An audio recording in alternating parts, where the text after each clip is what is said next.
يا جدكم خنجر في دهر عمي بوعلام الذي كان يهدد أبناء وطنه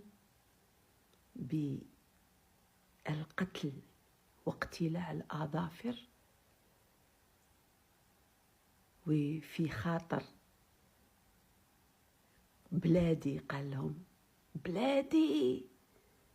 بلادي قال لهم حنايا نقتلوا ونديروا للحركة زعما لي زوبوزون. رجعوه. عباك واش قالوا لي فرونسي؟ قالوا لهم لسنا متأكدين بأنه جزائري. نكروه.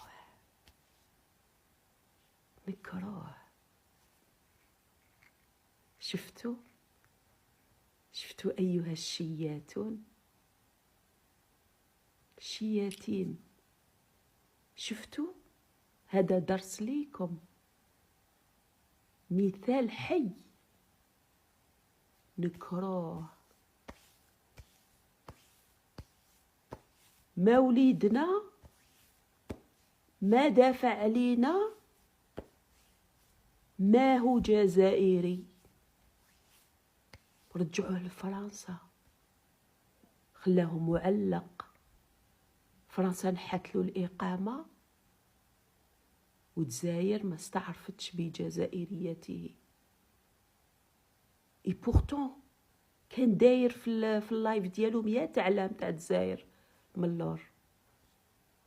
بوغ سي ان ميرسونير. قلت لكم النظام في الجزائر إلي با بات، ما يحركش روحو مع الشياتين، خاصة اللي يناديو بالعنف وكامل. يرجع روحو كاع ما يعرفكش، يزليك. ومازال واحد اخرين راح يزليهم.